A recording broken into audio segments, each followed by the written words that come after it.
another edition of Movies That Move We. Look who came back. Kim came back. Came back. She didn't scare me. I did not. She was not intimidated.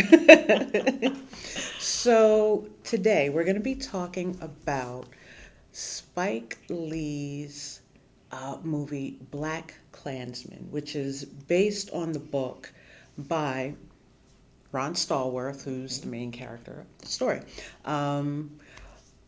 Let's talk about what part of yourself do you hide and what part of yourself do you refuse to surrender? Just keep that on the sticky side of your brain as we talk. Okay? Mm-hmm. I've already mentioned Ron Stallworth as the author. Mm-hmm. His character is played by John David Washington. I always want to say Lewis. John David Washington. Adam Driver plays his partner Flip Zimmerman. Laura Harrier plays Patrice Dumas, Ron's love interest. Mm-hmm. Topher Grace plays David Duke. Yes, that David Duke. Jasper, all right, I know I'm going to mess his name up. Jasper Pekonen, close, plays Felix Hendrickson. Ryan Eggold plays Walter Breachway. Corey Hawkins plays Kwame Ture. And Harry Belafonte plays Jerome Turner. As I mentioned, this is a Spike Lee film he directed, and this was done produced under Jordan Peele's company, Monkey Paw Productions. So we got the business stuff out the way. Let's get down to the nitty gritty. You want to tell that part, what the film was about? You want me to do it? Oh, you do such a great job. Okay. You do such a great job. I shall continue with the speaking. Okay, so Ron is one of the first black officers in Colorado Springs He is the first black officer in Colorado Springs in 1972. You see his interview in the movie, and again, it all dials back to the question that I just asked a moment ago. I'll let you watch the movie and ponder that. He moved very quickly through the ranks, and he was called on to investigate the KKK because there was an uptick in their activity in Colorado Springs, and the police department wanted some eyes on it. And I think also for fun, they wanted to see if a black guy could really handle it. He sets up a call with the KKK. He speaks to one of their members, and oops, he gave his name. So now when they say, hey, we want to meet you, he's like, how fast can I be white? And that's where his partner Flip comes in. So Ron is the voice, Flip is the person, and they had to make sure they sounded alike to pull this off. Patrice, the love interest, she leads a group, the Black Student Union at the local college. And again, this is 1972, Black Panthers, Black Power, all of that is hot, okay? And yeah, all of that comes together, interestingly. Again, I'm not going to give too much away in case you haven't seen the movie. One thing that I will say, I listened to the audiobook, and I'm guilty. I'm guilty of doing this, and I've had it done to me when people have not seen me, and I'm sure you've had it done to you before people see you. I'm listening to the book, and I'm like, I thought this guy was black, because he is narrating the audiobook, and he does not have the intonations that you expect to hear from a black person. I'll just say it like that. Say it loud. So even though this is a serious story, the event really took place. The story, the film is delivered with humor. a lot of humor. Towards the end, though, you will find yourself tensing up because, culminating event, the drama, and then something sort of like a resolution. But it's part thriller, part comedy, part social commentary, part political commentary. So if you can handle all of that, this is definitely the film for you. Okay? And if you can handle certain words, then this yes, is the hard R. Yes. If you can deal with a hard R in context, you're fine. Yes. You're fine. If you can deal with hearing some other slurs again in context, yes, you're fine. All right. So let's talk about back to that first point. A lot of things that pop up in this movie have to do with passing. Tell me about what the scenes that stuck out to you. Well, without giving too much away, there is a phone conversation with a certain leader of a certain organization. And this leader talks about knowing the difference between talking to someone who looks like me and someone who looks like him. You can say black and white. Are you sure? Because I don't know. I mean, we're good. This is a safe space. It's tense. It's a safe space. We're good. Yes. So that stood out to me because every time a certain word is said, I usually say, is that with the hard R or is that with an A? And this particular transaction, this conversation, it left no doubt at all. And I just loved how that character chose the letter R to distinguish whether he was talking to a black man or a white man. Yeah. Just that amused me very much. Because when he said that, I was like, what? I was like, when was the last time I said aura? Aura. I don't know. I've never said aura. I mean, I've said it in mockery, or if you're talking about R. Kelly, but I've never said, and we try not to talk about him, but I've never just in the middle of a sentence thrown that. And anyway, so that was early in the movie, and again throughout the movie. And what made it funny is when Ron Stallworth was on the phone with a member of the organization, he was throwing every slur out in the book. And his partners in the investigation, they're all white. They turned around and looked at him like, what? Did he really say all of that? I hate them N's. Including the N-word? And he was just cool about it, like, yo, I'm doing my job. Y'all thought I couldn't handle it? I'm handling it. That's right. So, that was one spot. When he was at the Black Student Union rally with Kwame Ture. Yes. He was asked a direct question. Are you a pig or are you with the revolution? Basically, are you with the white establishment or are you downtown black? Okay. And in the moment, he was trying to be true to himself. Yes.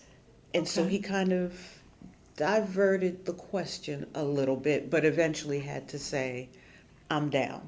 He didn't say with the revolution because he was all mic'd up. So, he kept it in a way where he could be true to himself without blowing his cover. What's another one? Ooh, another one would be Flip. I don't know why that one hurt my feelings. Why?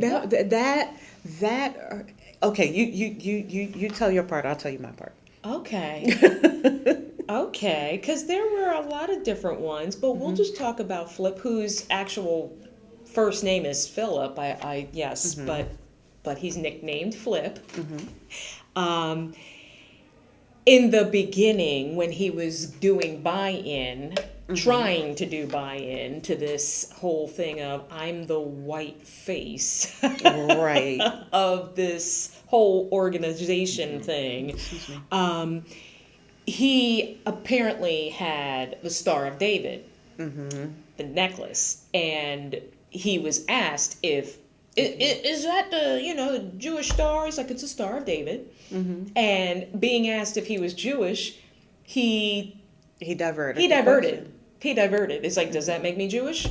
As he leaves the room, and I'm thinking, huh. One might say so. Yes, Yeah. yes. Like if somebody were to ask me, "Are you a black woman?" I don't think what? Can't get away with being something other. What? I just have a really good tan. I can't get away with well tan. Yeah. This hurt my feelings because and I say hurt my feelings as in I got emotional about it and was like, why does that really happen? White folks in the room, you tell me. Because being transparent, Yeah. I figure white people move easily through the space, even if they're not a popular group, they can blend in as he did.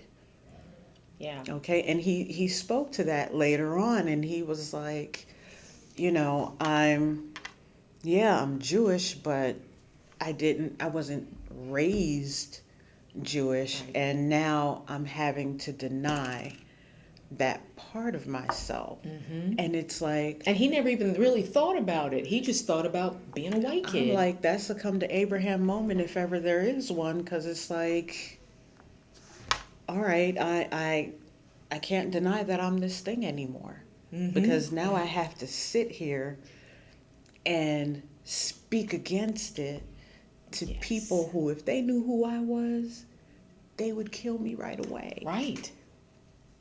So I was kind of like, damn. Yeah. I mean, at least Ron Stallworth, because, for obvious reasons, he kind of knew where he stood. Yes. He knew where he stood. He was still uncomfortable with some of the things he had to say to get these meetings, but he could reconcile it in some way. Right. Because You know? he's just doing a job. Right.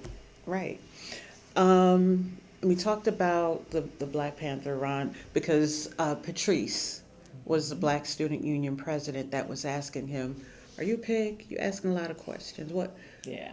You with us? Are you with them? And he had to keep it cute, That's right. keep it on a level, so that he could get the investigation and get her number, because he really did think she was lovely to look at. So, Right. Yes. And in the beginning, all right, so what is his name again? I didn't write it down. Which the one? actor. At the very beginning, they were doing Birth of a Nation. He played something Beauregard. Yes. Oh, you mean Alec Baldwin? Thank you. Gosh, Baldwin, yes. I got you. So, He's a white man. last I checked.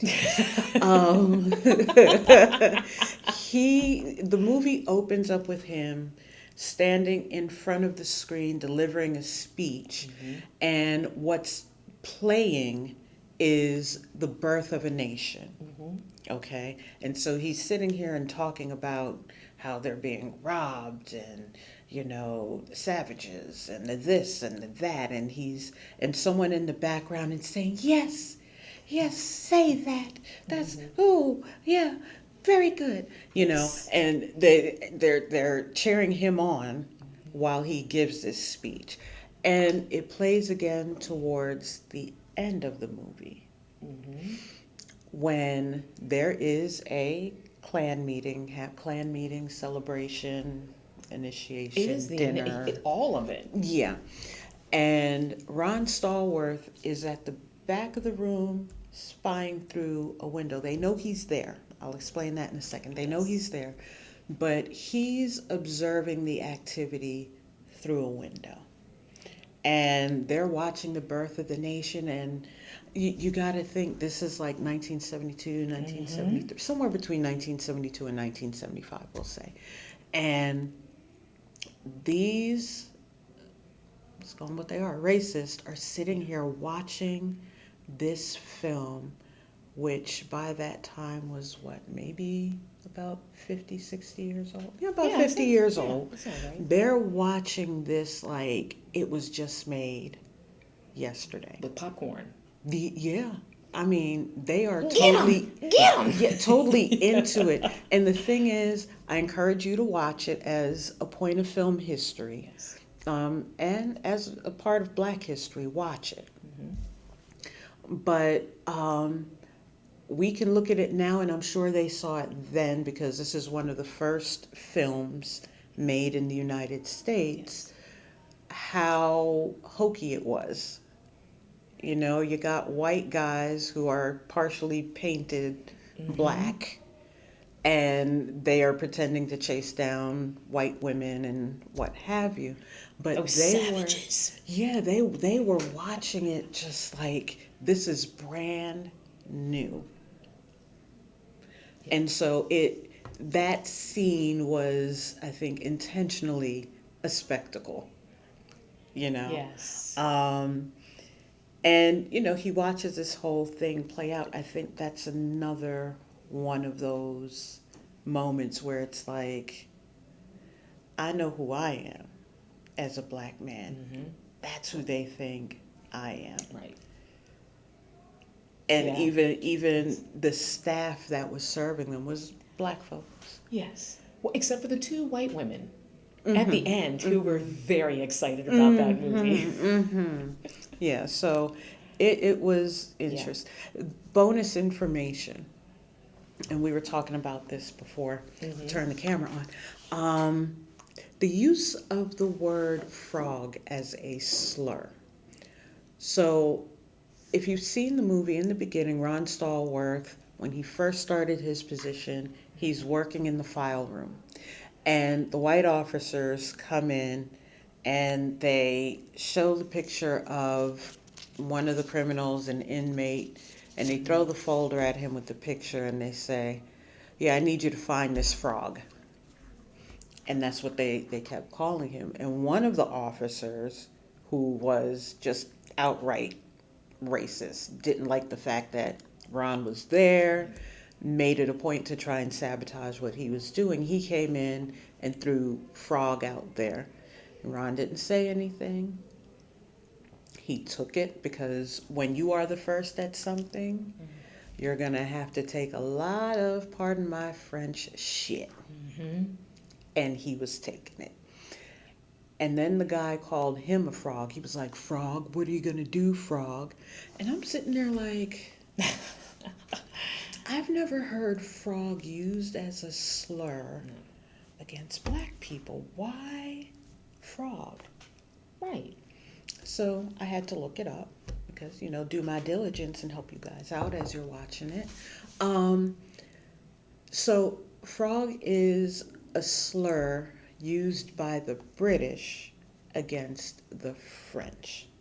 Okay? And before someone comes in and says, that's not true, I got a British family member who used to say it all the time. This is true. And it was used as an insult because the French, I guess, perfected the preparation of frog legs. And so it was like, oh, you people over there eat frogs. Oui. They did not originate the recipe. The Chinese were eating frog legs long before the French knew that a frog was edible. Okay? Probably different spices, though. I'm sure, you know, butter instead of sesame oil. Exactly. But that's used as a device to show how white supremacists will use a word to other people that they hate or that they deem are lesser than them.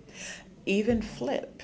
Flip is also a device, In the story itself, in the book, the memoir itself, Ron never mentions that his partner, who played the white version of him, was Jewish. That wasn't a factor.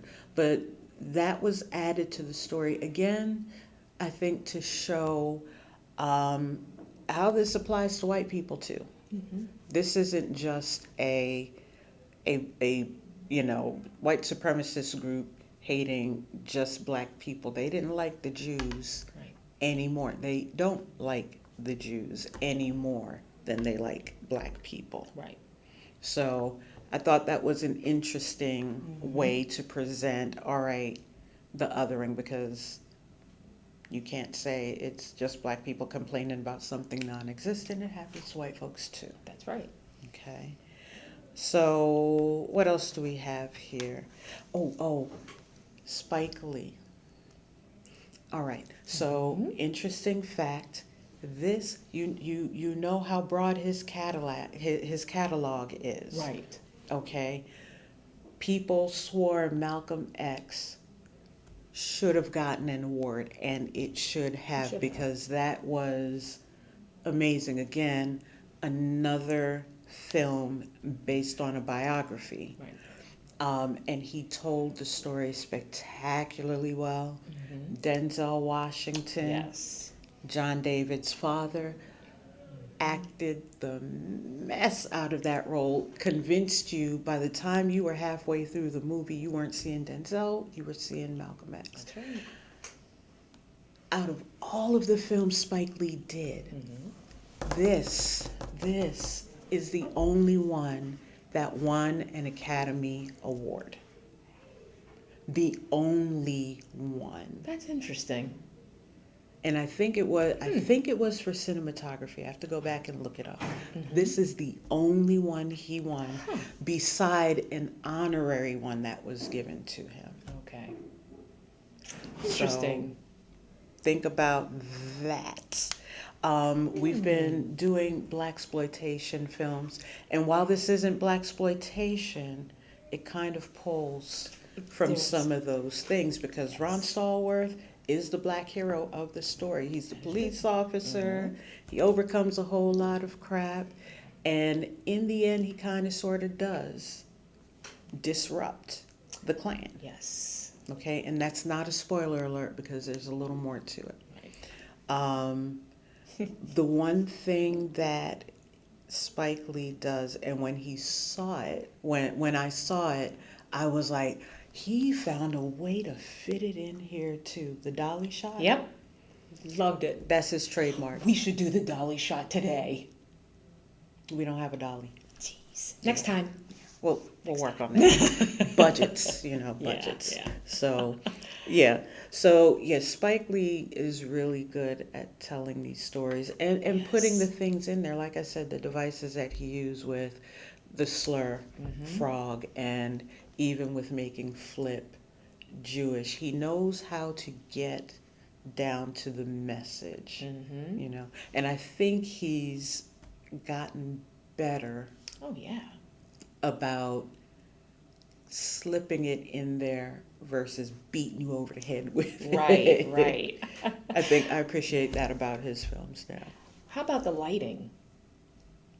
Yes. Did you notice that in the beginning and throughout it was dark and reds? And so it was very, I was wondering, is there something wrong with my TV? No.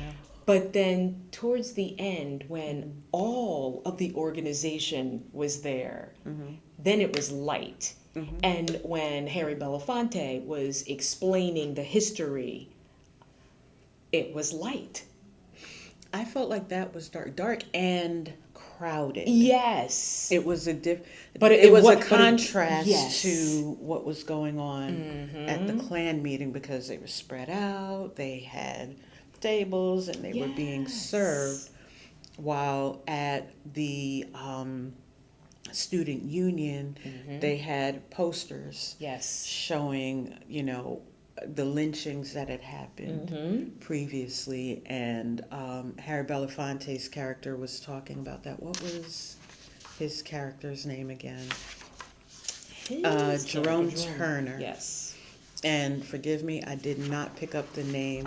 It was a real story he was talking about a young man who was accused, as typical of the time, Right. of raping a white woman, tried and found guilty by an all-white jury in under 4 minutes, and lynched. And so as he's telling that story, the students are crowded around him. They're leaning into what he's saying. But the room is lit. The room is lit, but there's a certain tense energy of taking all of that in. You know, the other thing that Spike Lee did during the Kwame Ture scene, where in the room people were a little more spread out. Again, you have the red light, you have the darker tone because they are in a club. But everyone's face is upturned towards the stage, watching Kwame Ture speak.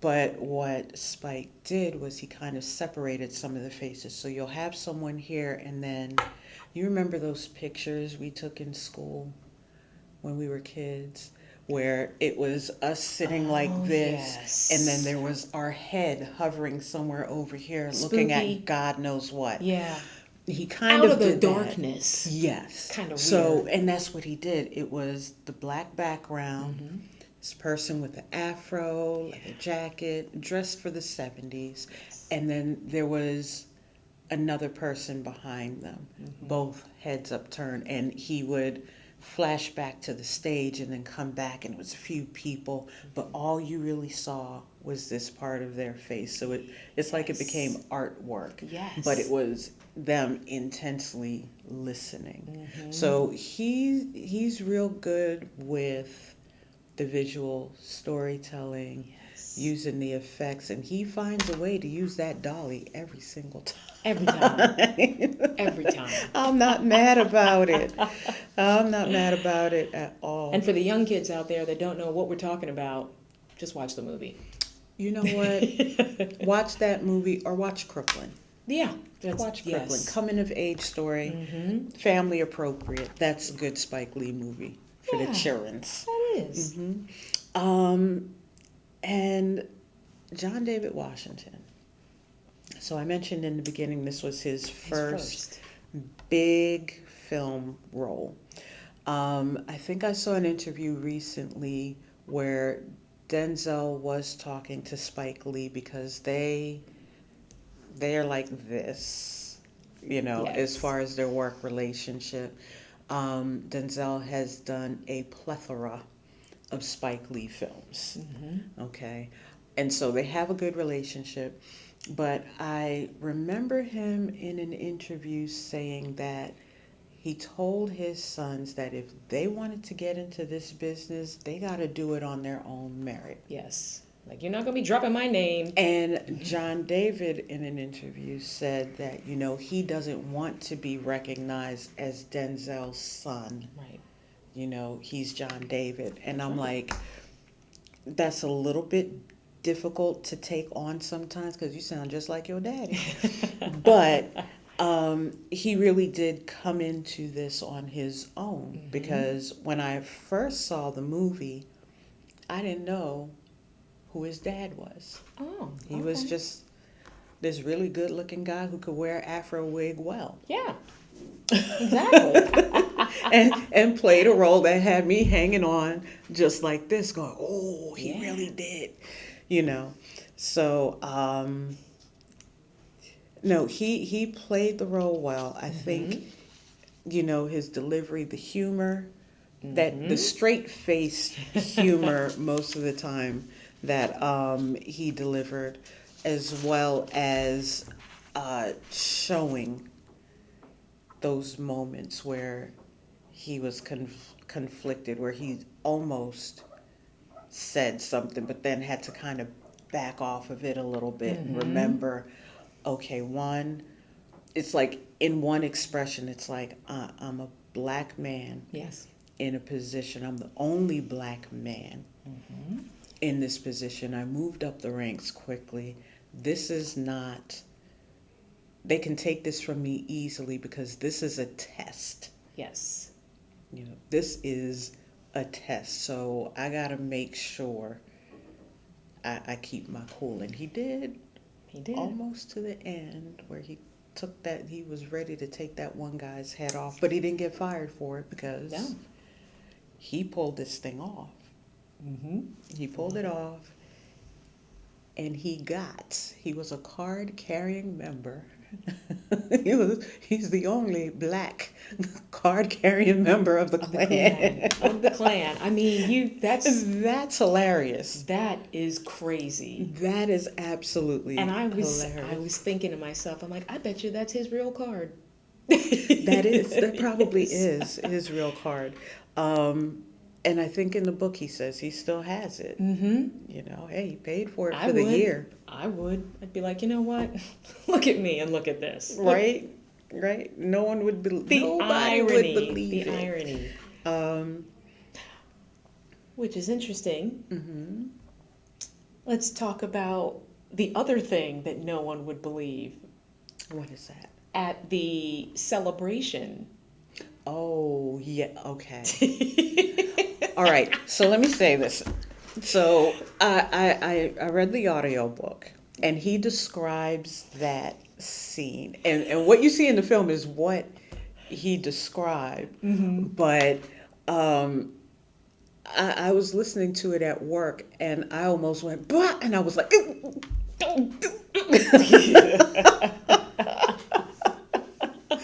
because at that point he knew what he could get away with. Mm-hmm. I think he didn't say it in the book. Well, he did. He took that risk, Mm-hmm. but counted on the fact that since he was made a part of David Duke's security detail, Which is amusing. that I'm telling you, there are things in this story that are absolutely hilarious. He was like, you know, you made me a part of your security detail, so I'm here to protect you. But just know if anything happens to me, yeah, you're going to go away for a while. So choose wisely. You know, and that interaction was hilarious. But it still goes back to identity. Right. You, the white supremacist, think you have so much power, but I, the Negro in the situation, can clap you in irons and haul you off to jail. Yes.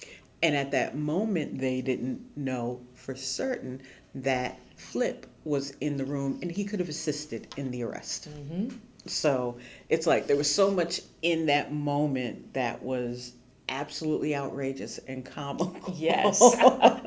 But it was also satisfying. Yeah. It's as satisfying as what's the movie Sidney Poitier was in? Heat of the Night? Okay. Yeah. That slap Yes. in Heat of the Night, Oh, just as yeah. satisfying but funny. You gotta witness it. Yes. Yes. Or how about when the character Flip had to be face to face with Ron, the real Ron, Yeah. and he had to play the part of being this white supremacist who did not like black faces, and he had to play that. And I liked how the actor showed the conflict on his face, but still was able to pull it off. Right. That was uncomfortable. That nuance. I sat there watching it, and it becomes real as you're watching it, because it's like, oh my God, they're gonna catch him. Right. And it's several moments, and this is why it's a thriller. This cowlick is driving me insane. You know, it happens several times through the film where you're like, oh my God, he's gonna get caught. They're gonna blow it. And somehow they made it through without getting caught. That's right. Do you think you could do that? No, Yeah. no. I.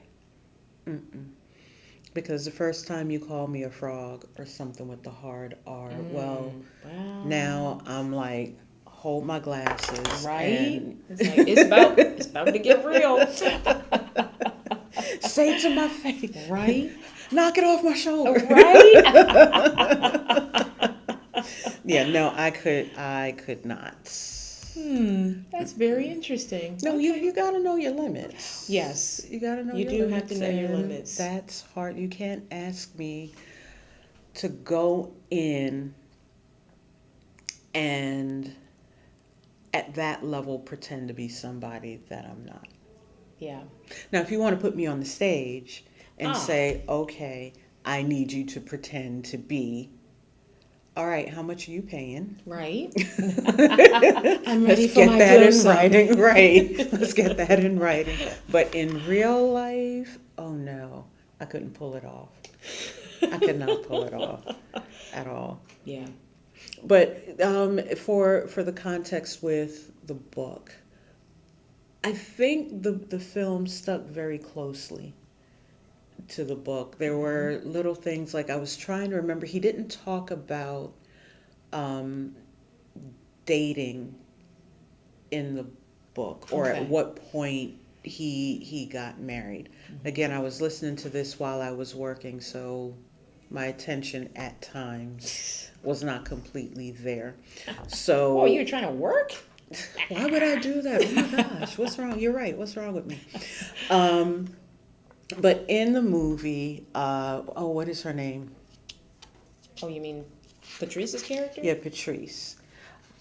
It's presented as though they were long term, even after this incident, which again gets back to identity because she was very much Yes. all the power to all the people Yeah. and down with the pigs. But here was this man who was showing her something different. Because all cops are dirty. All of them. That's they're all. That's it. But this man was a cop. Actually, he was a detective. A detective. He was a detective. He was a detective, which is not the same kind of cop. That's right. So he didn't smell like pork.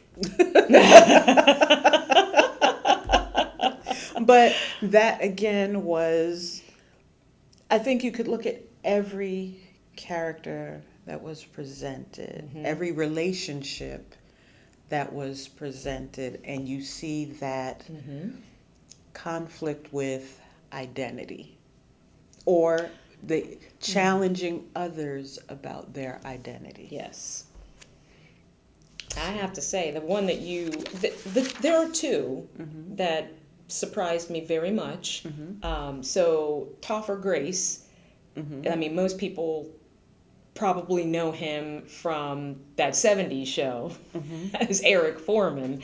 And so you can't really take him seriously. But you might also know him as the I guess the darker side of Spider-Man, because he was in one of those as well. Okay. Yes. And so seeing Topher Grace as David Duke, I think he played that role very well, scarily well. And to think that that level of racism and hatred was dressed up so well in a suit. Yeah. But And well spoken. You would expect somebody to hate people who don't look like him so much to look like some dirty redneck with a gun and chew Right. in their jaw. But Right. he looked like any normal, well-mannered, mild-mannered citizen. But okay.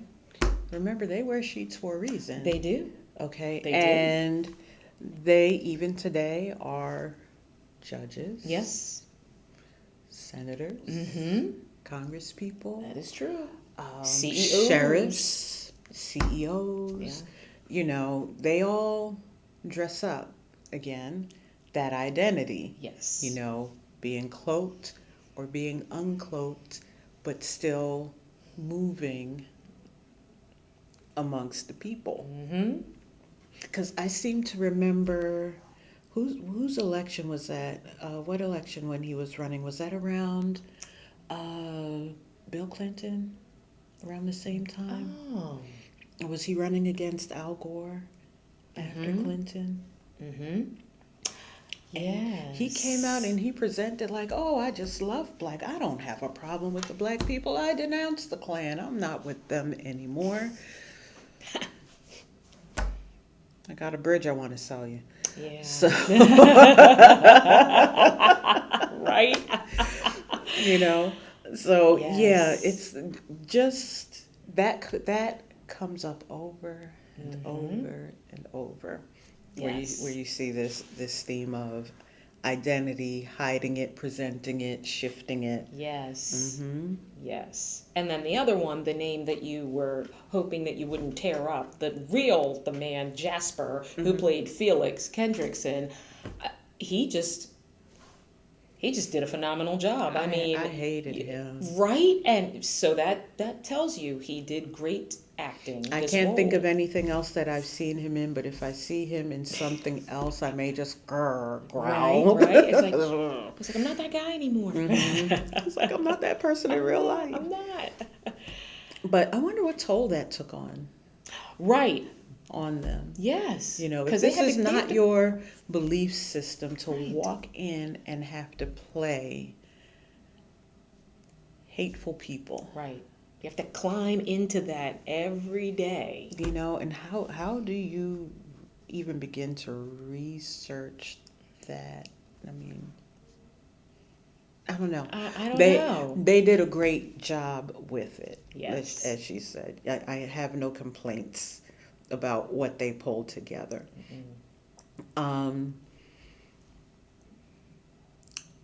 Identity politics. Law enforcement and identity politics. You know, you saw it when he was trying to protect Patrice. Yes. Yes. Okay. And he's out there trying to arrest somebody. And because she turned on white woman tears. Yes. Is basically what happened. So when the police showed up, they see this woman flailing about and crying. And the black guy is trying to subdue her. Right. And automatically the black guy is the criminal. And it's not until Flip shows up, the white guy that nobody knows is Jewish, Right. and he says, hey, he's a cop, you idiot. Right. Do they finally stop beating him up? You know? Yes. Yeah, I'm going to have to edit that sound out. Anyway,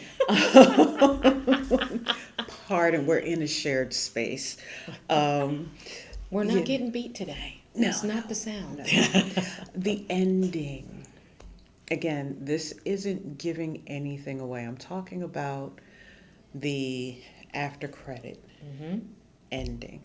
That was probably the hardest part Right. to watch. Like I said, To see this- the year yeah. in which these things were still happening. Well, it was such a jarring emotional shift from the movie because again, the movie was told with all the humor, all the irony. Yes. You know, the last part got tense, but again, you can watch it and say, this is how it went in 1972, 3, 4, 5. Right. This is how it went based on the story that was just told. I'm not surprised by this ending. But what he showed after, and I think he did something similar with Malcolm X. Okay. You know, where he did the I Am Malcolm X at the end with kids around the world. He showed footage from the Charlottesville riot. And I remember it, but I didn't remember it that vividly Right. Me neither. because there's a lot of distance between it. Yeah. You know, back here, it's like that was a horrible time. Mm-hmm. And he got that footage of that car riding through the protests, plowing Yes. through human beings. Mm-hmm. And I don't know, it surprised me a little bit about the dedication at the end. But Mm-hmm. after I thought about it, it's not a complete surprise because that young lady did not deserve to die. No. And we're talking about Heather Hare. She was killed in that incident. And again, seeing the car run down the street, run over her. I think he ran over her and then backed up.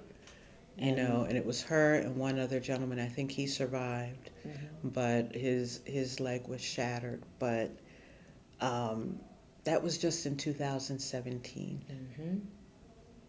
That was only 2017, and then the stuff that happened after that. Right. This is crazy. Where the chronological date has moved forward, but we're still stuck in the same place. Yes. We're still stuck in the same place.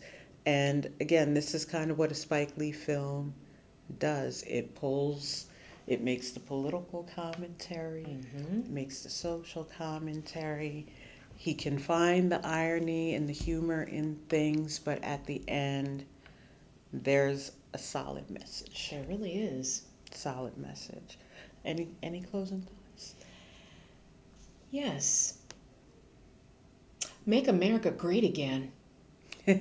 Like for real great. Yeah, for real. For real great. Okay. And that's not a political statement. That is, we're in a, once more, pardon my French, we're in a shitty place. Mm-hmm. And it shouldn't be like this. There's no reason why it took 60 days to decide that, hey, there are Americans that need help. Right. And they shouldn't have to starve because somebody's trying to prove a political point. And sadly, that point was rooted in racism. Mm-hmm. And if you don't believe it was rooted in racism, there is an article, an old article from Slate about the welfare queen. Go find it. Mm-hmm. Go find it. Yeah. So good thought. Good thought. Yes. Good thought. So I'll wrap up by sharing a few movies that if you enjoyed this, there's more to explore. You should check these films out. Again, Spike Lee, Do the Right Thing. Film showing community identity shapes racial tension and resistance. Radio Raheem. Those who know. That's right. Malcolm X. A life defined by radical self-reinvention and political awakening. That's a good one. That's the film that he should have won for. Moving on, Get Out. This is a Jordan Peele film. We use the reference culturally often about someone being in the sunken place. It's from this movie. Check it out. I don't drink tea anymore. Depends on who's serving it. Right. Sorry to bother you. This is a really good movie. Surreal critique on race, capitalism, and code switching. And there was a lot of code switching in this movie, which, again, good fun. Yes. And Mississippi Burning. I haven't seen this one in a long time. It deserves a rewatch. It does. Exposes violent enforcement of white supremacy and historical erasure. So check those out. Add that to your to-be-watched list. For the month of December, we're going to chill. Because there's just way too much going on. Okay. I still haven't started my Christmas shopping. I haven't even started my Thanksgiving shopping. Oh, Yeah. well, that sounds like the afternoon for you. Well, you know what? Because we have, and I say we, I'm talking about my daughter. We have shared custody over the nugget. She's going to spend Thanksgiving with her dad and his family. And my daughter used to hate when I did this because we had a similar arrangement with her and her dad. I'd be like, look, go have the holiday with your dad and them. Yeah. And when you come back, we can do the holiday. The real way. And it drove her nuts because she's like, that's not the holiday. We celebrate things on the day. Christmas, New Year's, birthdays, Easter, it has to be celebrated on the day. And now flexibility comes into play where Yes. it's like, we can't do Thanksgiving. No, I was like, yes, we can. We just do it on the weekend. Well, there it is. Because we're not doing Thanksgiving anyway, because respect to Native Americans, what we've been taught is a whole lie. Mm-hmm. So, Somebody was getting served something that day. cholera. That's what was being served. Again, Google is your friend. It's free. Go check it out. Mm-hmm. So, Learn the real history. yeah, we just get together and eat. That's right. It's family feast day, as That's I call right. it. So that's what's going to be happening next month. I can say in the new year, Kim has some friends. And we're going to get together and we're going to talk about Black film history. Not a specific film necessarily, but we're going to take it all the way back to the beginning because since we've started Movies That Move we've made mentions of Oscar Micheaux, who is considered America's first Black filmmaker. But we haven't really talked about him and how he's contributed to Black film and how it's evolved. Yeah. So we're going to talk about that in January. So stay tuned to the page. There will be some other things popping up, so you don't want to just go, abandon you guys for December. Stay tuned to the page. There's other content that'll be available. Don't forget to like, share, tell your mama, tell your friends about Movies That Move on Facebook and YouTube. And I'm going to be getting things up on the Spill app soon. So follow me over there. In the meantime, I hope you guys have a fantastic holiday. Enjoy your feast day. Post some pictures. And we'll see you next time. Peace, love, and hair grease. Bye. Bye.